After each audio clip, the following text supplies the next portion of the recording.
Imaginez, vous êtes un naturaliste de la Renaissance, vous étudiez les mammifères, et vous avez une hypothèse. Les mammifères ne pondent pas d'œufs, ils accouchent. Alors vous étudiez tous les mammifères qui vous passent par la main, vous faites des voyages, et vous vous rendez compte que votre hypothèse a l'air d'être de plus en plus vraie. Vous rassemblez de plus en plus d'exemples, d'arguments qui montrent que les mammifères ne pondent pas d'œufs. Jusqu'au moment où un explorateur lointain vous ramène un couple d'ornithorynques, et vous démontre que ce couple d'ornithorynques sont bien des mammifères, et pondent des œufs. Cet exemple nous montre qu'accumuler des preuves pour une hypothèse n'est pas du tout suffisant pour montrer qu'elle est vraie. Vous pouvez accumuler une infinité de preuves pour cette hypothèse que les mammifères ne pondent pas d'œufs, et vous avez toujours les ornithorynques, qui est le contre-exemple, qui va vous montrer que finalement cette proposition est fausse. De la même façon, c'est pas parce qu'on voit le soleil se lever tous les matins qu'on est sûr à 100% que le soleil se lèvera demain matin. D'ailleurs, il y aura bien un jour où le soleil ne se lèvera pas, puisque le soleil a une date de péremption écrite sur le front. À un moment, il va juste se transformer et puis mourir une fois qu'il aura consommé tout son combustible.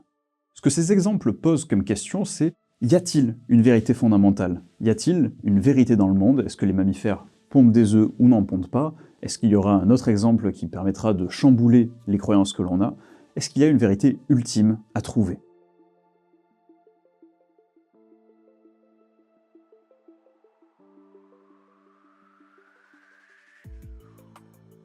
Dans cette 7e vidéo d'hypnologie, on va prendre au sérieux cette idée selon laquelle il n'y a pas de vérité. Les exemples qu'on vient de voir posent la question du contexte. Est-ce que la notion de vérité dépendrait du point de vue que l'on adopte? Imaginez que je fais un trajet en bus aux États-Unis et que le bus m'indique qu'il arrivera à 3h10 à Yuma. D'un côté, je sais que le bus va arriver à 3h10, puisque c'est marqué sur le papier, c'est l'heure à laquelle il doit arriver. Mais d'un autre côté, je ne peux pas prévoir les accidents de la route, le fait qu'il peut y avoir du trafic, ou tout simplement que le chauffeur peut faire une pause. Donc d'un autre côté, je ne sais pas que le bus va arriver à 3h10. Cet exemple, et ce qu'on a vu avant, montre bien le fait que, on peut avoir une sorte d'ambivalence, une sorte de moment où à la fois on sait et on ne sait pas. Est-ce que derrière cette incertitude, ne se cacherait pas une incertitude plus profonde, celle qui concerne le monde lui-même? Est-ce qu'il y a un vrai cachet dans la réalité?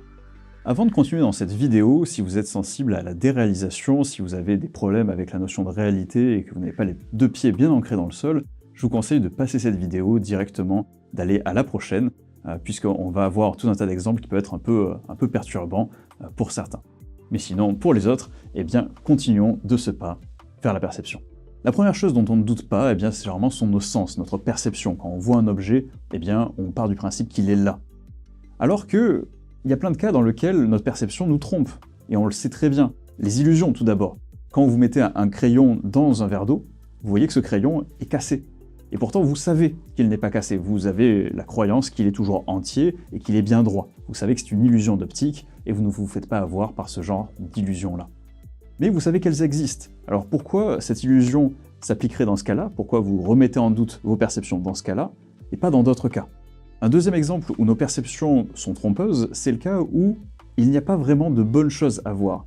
Dans l'exemple du portrait que vous voyez à l'écran, vous pouvez à la fois voir le visage d'une jeune femme qui détourne le regard, ou d'une vieille femme qui est de profil.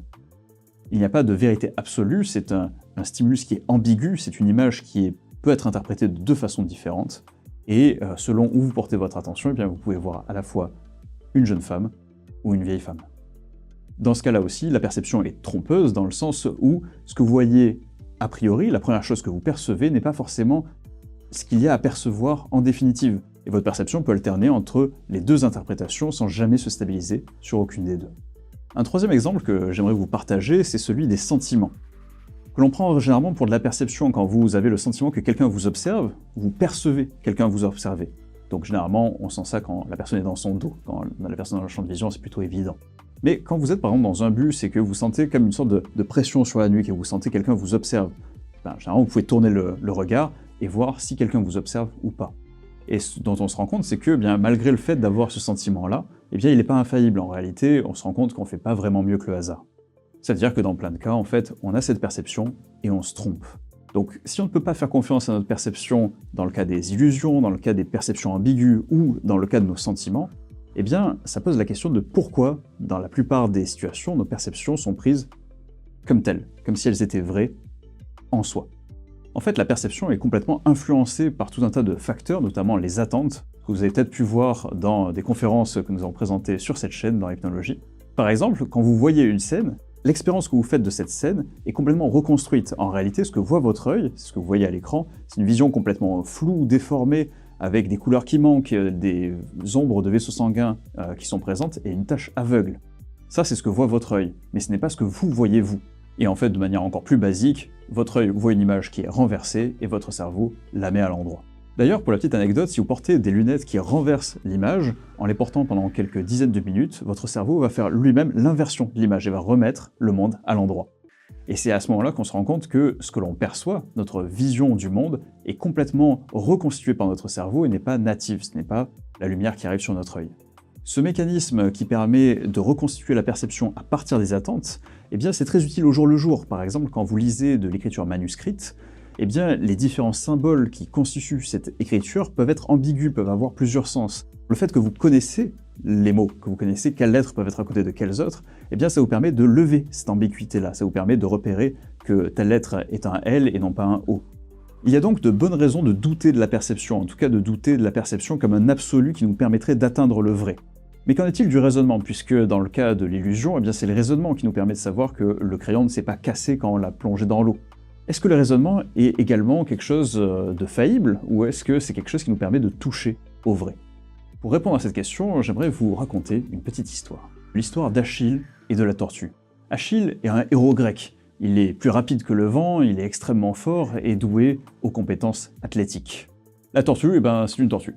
Elle est lente, elle avance, un pas après l'autre. Un philosophe vient voir Achille et lui demande s'il pense pouvoir battre la tortue en course. Achille se rit du philosophe et lui dit que, évidemment, c'est le héros le plus rapide de toute la Grèce. Le philosophe lui rétorque qu'il pense que la tortue pourra gagner, et qu'en fait il ne pourra jamais dépasser la tortue, pour peu que la tortue ait un peu d'avance. Alors Achille lui rétorque que la tortue peut bien avoir la moitié du trajet d'avance, elle peut avoir fait la moitié de la course avant que Achille ne parte, et il gagnera quand même la course. Le philosophe lui répond « Eh bien absolument pas Achille. Une fois que la tortue aura accompli la moitié du parcours, toi tu vas démarrer. Mais tu vas devoir rejoindre la position de la tortue, tu vas devoir faire la moitié du parcours. Pendant ce temps-là, la tortue n'est pas statique, elle aura continué à avancer. Elle aura donc fait une petite distance. Certes pas beaucoup, beaucoup moins que toi, mais elle aura fait une petite distance. Avant de la dépasser, il faudra que tu rattrapes la tortue, il faudra donc que tu refasses cette distance. Mais pendant ce temps-là, la tortue aura avancé, même si c'est que d'un petit peu. Et ainsi de suite, en réalité, il devra toujours rattraper la tortue, et la tortue aura fait un certain trajet avant que Achille puisse la dépasser. Donc essayez de retourner ce problème, ce paradoxe dans votre tête pour trouver en fait ce qui ne va pas. En réalité, on se rend compte que c'est très difficile, on se laisse avoir par ce genre de raisonnement où on se dit effectivement, Achille ne devrait pas pouvoir dépasser la tortue. On essaie de retourner le problème dans tous les sens et la raison n'arrive pas. Si je devais trouver une morale à cette histoire, c'est qu'on ne peut pas s'appuyer sur le raisonnement seul pour arriver à une conclusion qui est valide. Cet exemple, les exemples des paradoxes, il y en a des centaines, qui montrent que notre esprit tombe facilement dans certains pièges, dans certains biais de raisonnement, qui font qu'on arrive à des conclusions qui sont fausses, alors qu'on a l'impression d'avoir fait que des étapes justes, et en partant de prémices qui sont elles-mêmes complètement certaines. On a donc deux de nos outils primordiaux pour arriver à la vérité, qui se trouvent être plutôt défaillants, la perception et le raisonnement. Les deux sont faillibles, et donc comment arriver à des conclusions qui sont certaines si nos deux outils pour y arriver sont faillibles. Cette justification, elle peut être basée sur les sens, sur le raisonnement, comme on vient de le voir, mais en réalité, même cette définition-là de connaissance, donc de certitude quelque part, comme des croyances qui sont vraies et qui sont justifiées, même si on avait de meilleures justifications que la perception et le raisonnement, eh bien même cette définition-là pose problème.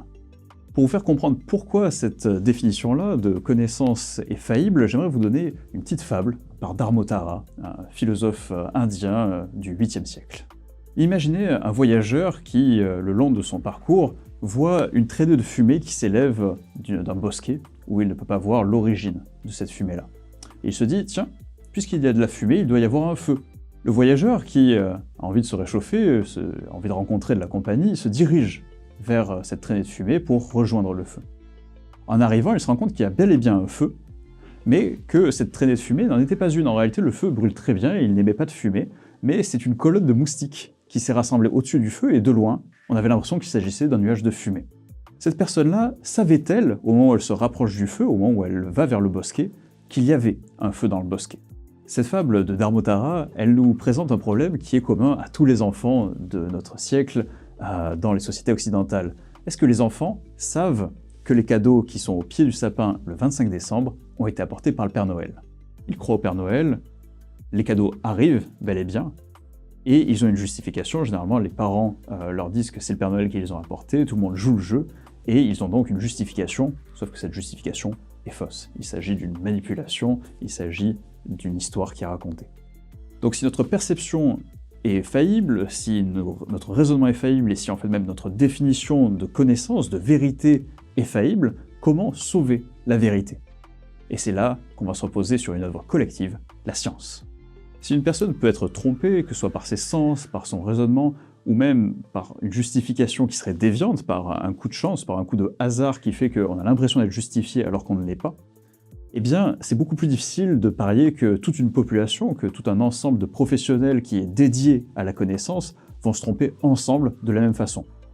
D'autant plus que ces personnes vont chercher dans des directions différentes, vont pas être d'accord entre elles, vont pouvoir avoir une dimension critique sur le travail de recherche, de connaissance, et cette dimension-là, cette dimension critique, c'est la science. Par contre, il y a un petit problème avec la science, un problème historique, c'est qu'on se rend compte que les théories qui ont été faites par le passé se sont révélées fausses, et ont été supplantées par de nouvelles théories. C'est très bien, ça montre qu'il y a une sorte d'évolution dans la science. Mais du coup, pourquoi les théories actuelles seraient vraies? Pourquoi nos connaissances actuelles seraient plus vraies que celles de nos ancêtres qui n'étaient pas plus idiots que nous, qui ont très bien réfléchi, qui ont été à plusieurs pour réfléchir sur une même question, et sont pourtant arrivés à des conclusions qui sont révélées fausses. Un exemple classique, c'est la théorie de la gravitation de Newton, qui avait des petits problèmes pour prédire le mouvement des planètes. L'avantage de la théorie de la relativité d'Einstein, c'est qu'elle a permis d'expliquer tout ce qu'expliquait la théorie de Newton, et d'expliquer aussi les anomalies dans cette théorie-là. Qu'est-ce qui fait qu'on n'aura pas une nouvelle théorie plus tard qui prédira des choses que ne peut pas prédire la théorie d'Einstein? Par exemple, aujourd'hui, quand on essaie de prédire les états fondamentaux, les états de l'origine de l'univers, eh bien on sait qu'il y a des incompatibilités avec cette théorie et d'autres théories qu'on a dans le champ scientifique. Cette critique historique de la science, ou en tout cas de l'évolution historique de la science, eh bien on la trouve dans les travaux par exemple de Thomas Kuhn sur la structure des révolutions scientifiques, qui dit que eh bien, chaque ère scientifique est un ensemble de méthodes, d'idées, d'hypothèses, de prérequis qui sont assemblés et ce qui forme ce qu'on appelle un paradigme. Ce qu'il y a d'intéressant dans ces paradigmes, comme les appelle Thomas Kuhn, eh bien, c'est qu'à l'intérieur, il y a également le mode d'administration de la preuve. Comment est-ce qu'on prouve quelque chose de nouveau? Et dans un paradigme, tout le monde est d'accord sur comment on prouve quelque chose de nouveau. Mais si cette base non prouvée, si cette idée de comment on montre quelque chose est fausse, eh bien ce qu'on va montrer va être invalide, va être incertain, va être potentiellement faux. Mais admettons qu'en réalité on soit arrivé à un stade mature de la science où on s'est mis d'accord sur ce qui permet d'atteindre la vérité tous ensemble, et que quelque part on va corriger quelques petits bugs à droite à gauche, mais que ça ne va pas évoluer de manière significative. Un point fondamental de ce mode d'administration de la preuve, dans les sciences contemporaines, c'est la reproductibilité, le fait de pouvoir reproduire une expérience à l'identique dans un autre laboratoire et d'obtenir les mêmes résultats. C'est comme ça qu'on définit le savoir objectif, c'est-à-dire qui ne dépend pas de la subjectivité, qui ne dépend pas de la subjectivité du chercheur. Or, cette généralisabilité, cette reproductibilité, elle a un petit souci en ce début du XXIe siècle, c'est la crise de la reproductibilité. Ce dont les scientifiques se sont rendus compte, c'est qu'il y avait beaucoup d'études sur lesquelles on s'appuyait, qui étaient largement citées, qui étaient citées comme des références, comme quelque chose qui était su, et qui n'avaient pas été répliquées. Un collectif de chercheurs a essayé de répliquer les 100 études les plus citées en psychologie, et en essayant de les refaire, sur ces 100 études, 64 n'ont pas montré les mêmes résultats. Les résultats s'effondrent, montrent parfois l'inverse, ou des fois aucun résultat significatif. Il reste à noter que sur ces 100 études, en psychologie cognitive, on a plutôt une réplication qui est de l'ordre de 50%, là où en psychologie sociale, le taux devient plus faible et avoisine les 25%. Donc, si à un niveau individuel, on ne peut pas se reposer sur la perception, de façon absolument certaine, ni sur le raisonnement, que des effets de hasard, ou en tout cas des circonstances étranges peuvent nous emmener à croire en des justifications qui sont fausses, et que collectivement, on ne peut pas s'appuyer sur la science à la fois pour des raisons historiques, sur le fait qu'on n'est pas sûr qu'on soit sur la bonne théorie, mais peut-être que quelqu'un d'autre viendra avec une meilleure théorie plus tard, si en plus les modes d'administration de la preuve, le fait qu'on croit la science parce que c'est réplicable, et qu'en fait une bonne partie de ce sur quoi on s'appuie n'est pas réplicable, sur quoi est-ce qu'on va pouvoir s'appuyer? Eh bien, j'aimerais vous emmener encore plus loin, puisque, en réalité, qui vous dit que vous êtes un être humain? Qui vous dit que vous n'êtes pas dans une simulation à la Matrix, et que, finalement, vous êtes un cerveau connecté à des électrodes? Puisque, à un niveau fondamental, votre perception, eh bien, sont des influx nerveux dans votre cerveau. Et on peut très bien arriver à générer des sensations ou des perceptions avec des impulsions électriques. À ce moment-là, si vous étiez dans ce genre de simulation, si votre cerveau était connecté à tout un tas d'électrodes qui simulent un monde extérieur, comment le sauriez-vous? Face à autant de difficultés pour toucher la réalité, on pourrait se demander même, est-ce qu'il y a une réalité à toucher? On pourrait se demander, est-ce qu'on ne va pas juste croire ce qu'on a envie de croire, et s'arrêter là? Ce que j'aimerais vous proposer, c'est qu'il y a bien une réalité à toucher, et que ça vaut le coup de la poursuivre, ça vaut le coup de s'armer d'outils pour essayer de lutter contre ces différents problèmes qu'on a soulevés aujourd'hui, et aller au plus proche du monde. Et dans la prochaine vidéo, ce qu'on va voir, c'est pourquoi les différents points qu'on a vus aujourd'hui ne sont pas des obstacles insurmontables pour toucher la réalité. Alors ce que je vous propose, c'est de mettre en commentaire vos arguments pour dire qu'on peut dépasser chacun des points qu'on a vus.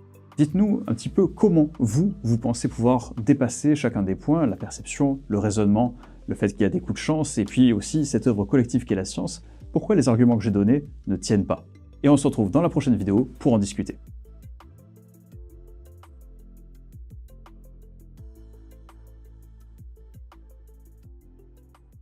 Mais s'il n'y a pas de vérité, tout ce que j'ai dit est faux, non?